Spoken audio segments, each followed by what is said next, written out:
Dance ನಡೀತೈತೆ, ಎಣ್ಣೆ ಸಿಗ್ತೈತೆ, ಅಫೀಮ್ ಸಿಗುತ್ತೆ, ಗಾಂಜಾ ಸಿಗುತ್ತೆ, ಬಿರಿಯಾನಿ ಸಿಗುತ್ತೆ, ಇನ್ನೇನ್ ಬೇಕು? ಅವ್ರ ಹೊರಗಡೆ ಇವೆಲ್ಲ ಕಷ್ಟ ಸಿಗೋದು, ಅಲ್ಲಿ ಆರಾಮಾಗಿ ಸಿಗ್ತೈತೆ. ಯಾರು ಕೊಡ್ತಾರೆ? ಅಂದ್ರೆ ಕಾಂಗ್ರೆಸ್ ಅವರು ಒಂದ್ ರೀತಿ ಮುಸ್ಲಿಂ ಓಲೈಕೆ ಮಾಡೋ ಮುಖಾಂತರ ಫ್ರೀಯಾಗಿ ಬಿಟ್ಬಿಟ್ಟವ್ರೆ. ಫ್ರೀ, ಇದು ಫ್ರೀ, ಇನ್ಮೇಲೆ ಜೈಲ್ ಫ್ರೀ. ಇಷ್ಟ ದಿನದಿಂದ ಏನೇನೋ ಫ್ರೀ ಕೊಡ್ತಿದ್ದಲ್ಲ, 5 ಗ್ಯಾರಂಟಿ, ಫ್ರೀ ಫ್ರೀ ಫ್ರೀ ಅಂತ. ಈಗ ಜೈಲೊಳಗೆ ಹೋದ್ರೆ ರಾಜ್ಯಾತೀತ ಫ್ರೀ, ರಾಜ್ಯ ಅತಿಥಿ ಫ್ರೀ, ನಿಮ್ಗೆ ಡ್ಯಾನ್ಸ್ ಫ್ರೀ, ಎಣ್ಣೆ ಫ್ರೀ.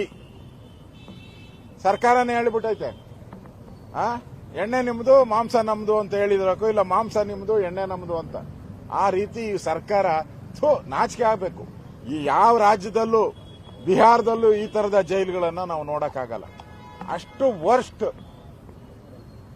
ಇಷ್ಟೊಂದು ಹಣ ಖರ್ಚು ಮಾಡಿ ಕೇಳಿದ್ರೆ ವರದಿ, ಮುಖ್ಯಮಂತ್ರಿ ಹೇಳ್ತಾರೆ, ಗೃಹ ಸಚಿವ ವರದಿ ತರ್ಸ್ಕೊಂತೀನಿ. 2.5 ವರ್ಷದಿಂದ ಏನ್ ಕತ್ತೆ ಕಾಯ್ತಾ ಇದ್ರಾ? ಅವಾಗ ವರದಿ ಬಂದಿರಲ್ವಾ? ನಿಮ್ ಇಂಟೆಲಿಜೆನ್ಸ್ ಹೇಳಿಲ್ವಾ ನಿಮಗೆ?